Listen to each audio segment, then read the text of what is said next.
کہانی نامہ میں خوش آمدید۔ آج ہم کینیڈا کی ایک بہت ہی مشہور لکھاری ایلس منرو، جو ادب کا نوبل انعام بھی جیت چکی ہیں، ان کی ایک کہانی کا جائزہ لیں گے۔ کہانی کا نام ہے "the bear came over the mountain". یہ بہت آپ کہہ لیں گہری جذباتی کہانی ہے اور بڑی خوبصورتی سے لکھی گئی ہے۔ یہ محبت، یادداشت، بڑھاپے اور معافی جیسے کافی حساس موضوعات کو چھیڑتی ہے۔ جی بالکل، کہانی کا مرکز گرانٹ اور فیونا ہیں، ایک عمر رسیدہ جوڑا، شادی کو کئی سال ہو چکے ہیں۔ پھر ہوتا یہ ہے کہ فیونا کو الزائمر یعنی بھولنے کی بیماری شروع ہو جاتی ہے۔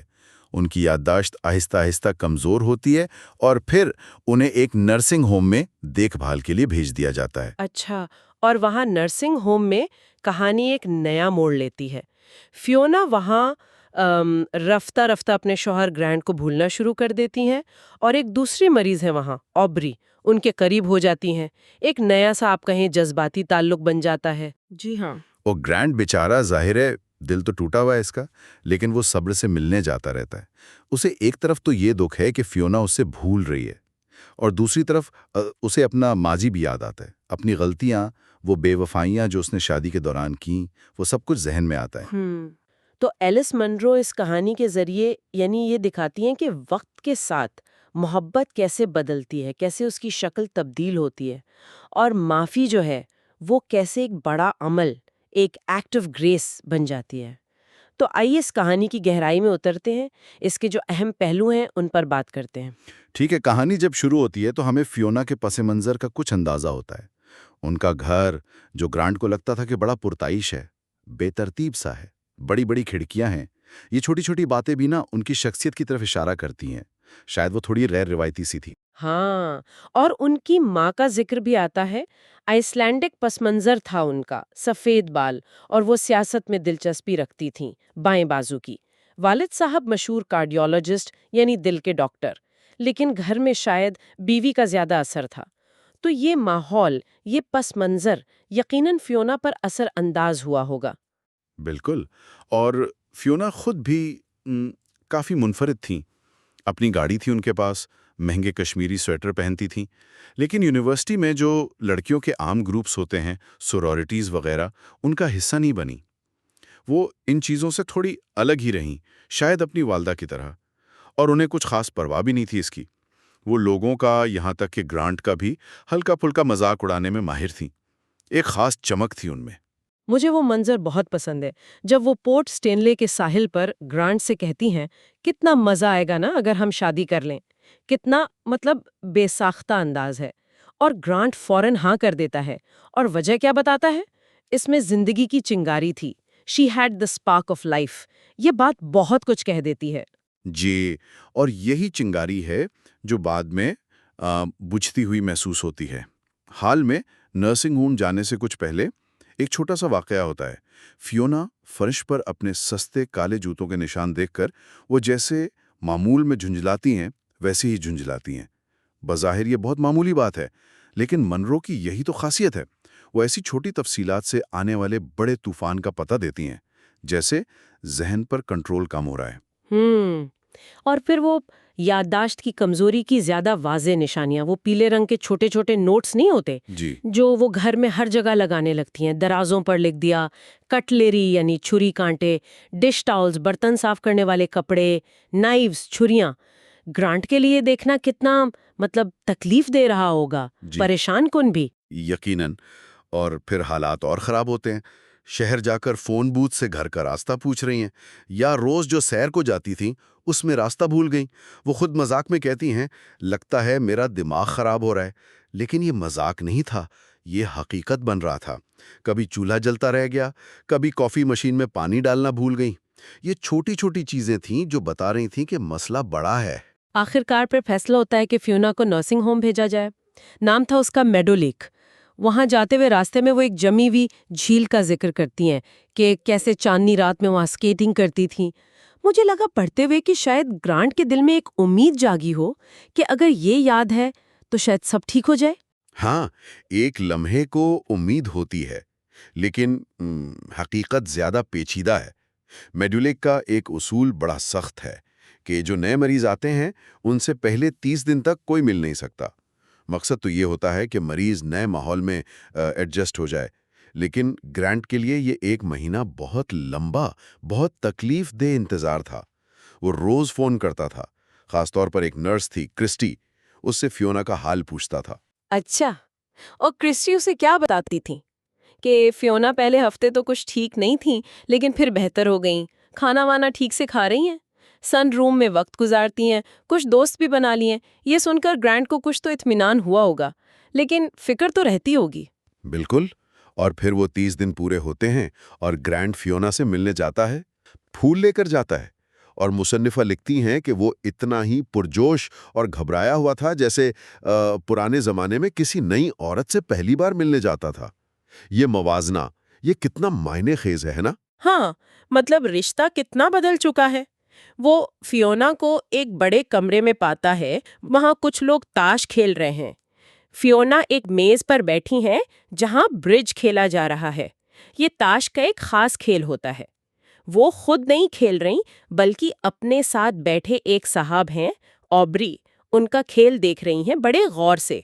اور جب فیونا گرانٹ کو دیکھتی ہیں تو مسکراتی ہیں، وہی ان کی خاص مسکراہٹ، تھوڑی شرمائی ہوئی، ذہین سی، لیکن انداز بڑا رسمی سا ہوتا ہے۔ پوچھتی ہیں، میں آپ کے لیے کچھ لاؤں؟ چائے؟ حالانکہ گرانٹ چائے نہیں پیتا، اور پھر اوبری کا تعارف ایسے کراتی ہیں جیسے وہ اسے بہت سالوں سے جانتی ہوں، کسی پرانے قصبے سے۔ گرانٹ بالکل الجھ جاتا ہے۔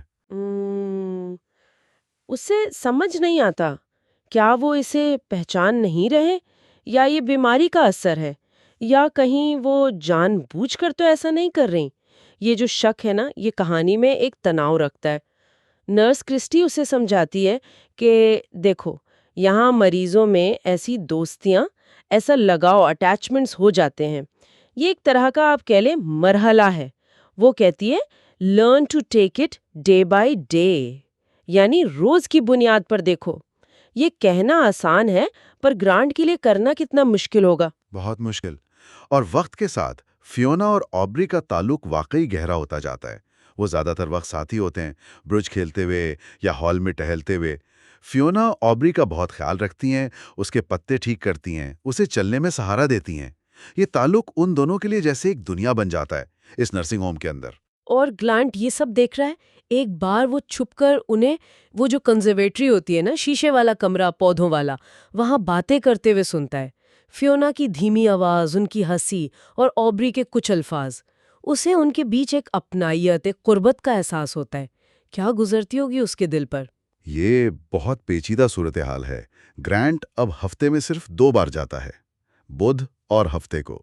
فیونا اس سے ملتی ہیں، لیکن جیسے کوئی مستقل مزاج ملاقاتی ہو، پرسسٹنٹ وزٹر، اس طرح سے، شوہر کے طور پر نہیں۔ وہ اس سوال سے گریز کرتی ہیں کہ کیا وہ اسے یاد کرتی ہیں۔ گرانٹ بھی نہیں پوچھتا، شاید اس لیے کہ وہ فیونا کو شرمندہ نہیں کرنا چاہتا۔ اور انہی ملاقاتوں کے دوران گرانٹ اپنے ماضی میں بھی جاتا ہے، خاص طور پر یونیورسٹی میں جب وہ پڑھاتا تھا، اس وقت کے اس کے افیئرز یعنی ناجائز تعلقات۔ ایک شادی شدہ عورت تھی، جیکی ایڈمز، اور پھر کئی طالبات۔ یہ ساری یادیں اب اس حال میں کیسی لگتی ہوں گی؟ یہی تو ایلس منرو کا کمال ہے۔ وہ دکھاتی ہیں کہ گرانٹ کیسے اپنے آپ کو، آپ کہیں، جواز دیتا ہے، جسٹیفائی کرتا ہے۔ وہ سوچتا ہے کہ بھائی میں نے کبھی فیونا کو چھوڑنے کا تو سوچا ہی نہیں، محبت تو ہمیشہ اسی سے کی، لیکن ہاں، دھوکہ دیا۔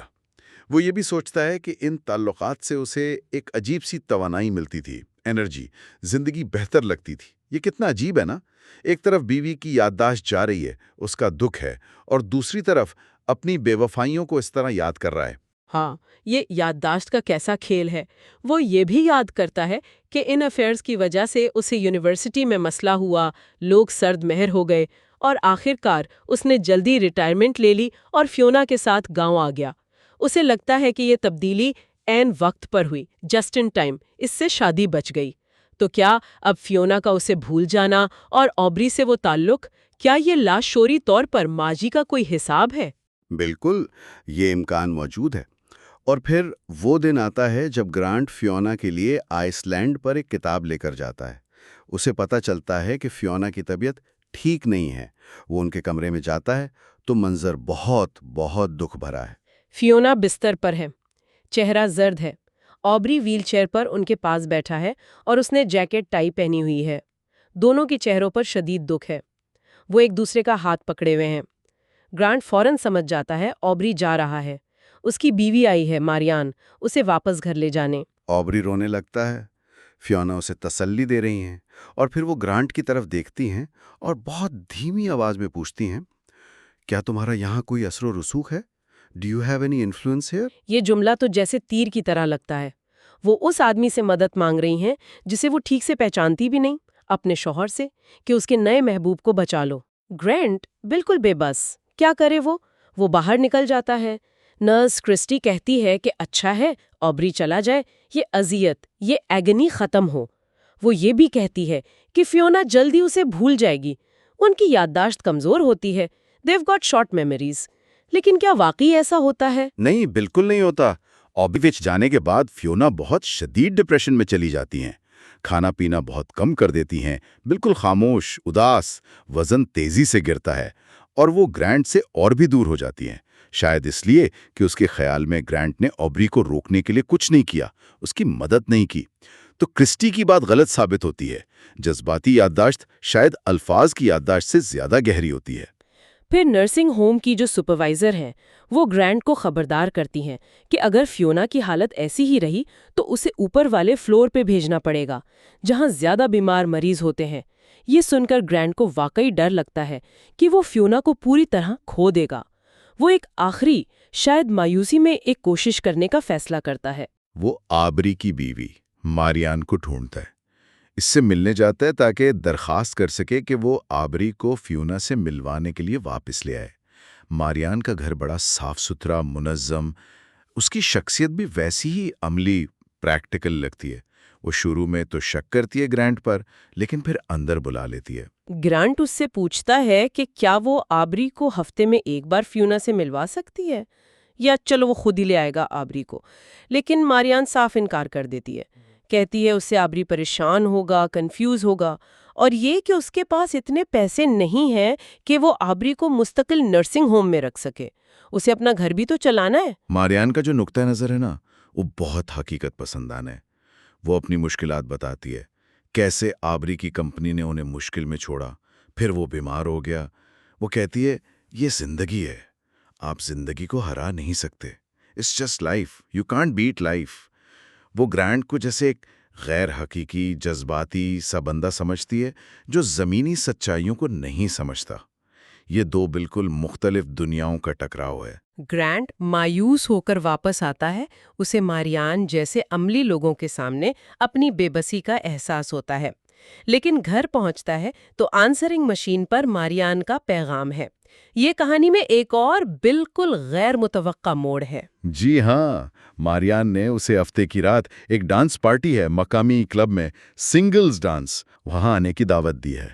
اس کی آواز میں تھوڑی گھبراہٹ سی ہے، نیا پن ہے۔ وہ دوبارہ فون کر کے وضاحت بھی کرتی ہے کہ بھئی مجھے پتا ہے آپ لوگ سنگل نہیں ہو، لیکن کبھی کبھی باہر نکلنا اچھا ہوتا ہے۔ گرانٹ بالکل حیران، کیا ماریان اس میں دلچسپی لے رہی ہے؟ کیا وہ اس موقع کو استعمال کر سکتا ہے کہ ماریان سے بات کرے، اسے راضی کرے کہ وہ آبرے کو واپس بھیج دے؟ یہ ایک اخلاقی سوال بھی ہے نا۔ کیا یہ فیونا کے لیے محبت ہے یا اپنے مقصد کے لیے کسی کی کمزوری کا فائدہ اٹھانا؟ وہ سوچتا ہے ماریان کے بارے میں، اس کی عملیت پسندی کے پیچھے چھپی ہوئی تنہائی، خواہشات۔ آخر میں وہ فیصلہ کرتا ہے کہ اسے فون کرے گا۔ کہانی یہ نہیں بتاتی کہ فون پر کیا بات ہوئی یا ڈانس پر کیا ہوا، یہ قاری پر چھوڑ دیا ہے۔ اور پھر کہانی کا بالکل آخری منظر آتا ہے۔ گرانٹ دوبارہ فیونا کے پاس جاتا ہے۔ فیونا کمرے میں کھڑکی کے پاس بیٹھی ہیں، وہی آئس لینڈ والی کتاب پڑھ رہی ہیں، اور انہوں نے ایک عجیب سا چمکدار لباس پہنا ہوا ہے۔ وہ گرانٹ کو دیکھ کر کہتی ہیں، کیا ہم سب چیک آؤٹ ہو گئے ہیں؟ تم بہت دیر سے گئے تھے۔ ان کی آواز میں ہلکی سی کپ کپاہٹ ہے، اور یہ جملہ بھی کتنا معنی خیز ہے۔ چیک آؤٹ کہاں سے؟ نرسنگ ہوم سے یا زندگی سے؟ گرانٹ کہتا ہے، فیونا، میں تمہارے لیے ایک سرپرائز لایا ہوں، کیا تمہیں آبری یاد ہے؟ ایک لمحے کو فیونا کا چہرہ بالکل الجھ جاتا ہے، جیسے کوئی تیز ہوا چلی ہو اور سب کچھ بکھر گیا ہو۔ وہ سختی سے کہتی ہیں، نام مجھے یاد نہیں رہتے، نیمز ایلوڈ می۔ لگتا ہے آبری والا باب جیسے بند ہو گیا۔ لیکن پھر ایک بہت ہی غیر متوقع، بہت طاقتور لمحہ، وہ خود کو سنبھالتی ہیں، کھڑی ہوتی ہیں، گرانٹ کو گلے لگاتی ہیں اور بڑے رسمی انداز میں کہتی ہیں تمہیں دیکھ کر خوشی ہوئی۔ اور پھر اچانک وہ اس کے کان کی لوب، ایئر لوب کو زور سے چٹکی بھرتی ہیں اور کہتی ہیں تم تو بس جا سکتے تھے، دنیا کی پرواہ کیے بغیر مجھے چھوڑ کر جا سکتے تھے۔ forsake me، forsaken me، forsaken، مجھے ترک کر دیا۔ forsaken، یہ لفظ کہاں سے آیا؟ یہ تو بالکل چونکا دیتا ہے۔ کیا یہ بس ایسے ہی کوئی بھولا بسرا لفظ ہے جو بیماری کی دھند میں سے نکل آیا ہے؟ یا ان کے ذہن میں کہیں بہت گہرائی میں گرانٹ کی بے وفائیوں کا علم، اس کا دکھ اب بھی زندہ ہے اور وہ سطح پر آ گیا ہے؟ یہ ابہام قاری کو سوچنے پر مجبور کر دیتا ہے۔ اور گرانٹ کا جواب؟ وہ کچھ نہیں کہتا، اپنا چہرہ فیونا کے بالوں میں چھپا لیتا ہے، اس کی مانوس کھوپڑی کو محسوس کرتا ہے اور بس اتنا کہتا ہے، سوال ہی پیدا نہیں ہوتا۔ Not a chance۔ کیا یہ تسلی ہے؟ کیا یہ کوئی وعدہ ہے؟ یا بس اس لمحے کی شدت کا ایک رد عمل؟ ایلس منرو کی یہ کہانی The Bear Came Over the Mountain واقعی محبت کی جو پیچیدگیاں ہیں، یادداشت کے جو دھوکے ہیں اور وقت کے ساتھ رشتے کیسے بدلتے ہیں، اس کا ایک بہت ہی گہرا، بہت نرم اور دل کو چھو لینے والا مطالعہ ہے۔ جی، یہ کہانی یہ بھی دکھاتی ہے کہ چاہے ذہن کمزور پڑ جائے، انسانی روح جو ہے وہ کسی نہ کسی طرح پیار اور تعلق کے احساس کو بڑے پراسرار طریقوں سے تھامے رکھتی ہے۔ یہ ہمیں وفاداری کے بارے میں، نقصان کے بارے میں اور کبھی کبھی خاموشی سے ہار مان لینے یا حالات کو قبول کر لینے میں جو ایک طاقت ہوتی ہے، اس کے بارے میں سکھاتی ہے۔ اور گرانٹ کا وہ آخری قدم، مارین کے ذریعے اوبری کو واپس لانے کی کوشش، جس کا نتیجہ ہمیں معلوم نہیں، وہ کیا تھا؟ کیا وہ فیونا کے لیے اس کی گہری محبت تھی، یا اپنے ماضی کی غلطیوں کا کفارہ ادا کرنے کی ایک خود غرضانہ کوشش؟ کہانی یہ سوال بھی چھوڑ جاتی ہے۔ اور شاید سب سے بڑا سوال یہی ہے کہ ایسی صورتحال میں محبت کا مطلب کیا ہے آخر؟ کیا یہ بس پرانی یادیں ہیں، روز کی دیکھ بھال ہے، ماضی کی وفاداری ہے، یا کچھ اور ہے؟ ایلس منرو ہمیں کوئی آسان جواب نہیں دیتی، بلکہ انسانی رشتوں کی جو پیچیدگی ہے اسے پوری ایمانداری سے ہمارے سامنے رکھتی ہیں۔ کہانی نامہ سننے کا بہت شکریہ۔ اگر آپ کو ہماری یہ گفتگو پسند آئی تو لائک، سبسکرائب اور شیئر ضرور کیجیے گا۔ اس سے ہمیں حوصلہ ملتا ہے کہ ہم آپ کے لیے مزید ایسی دلچسپ اور گہری کہانیوں کا تجزیہ لا سکیں۔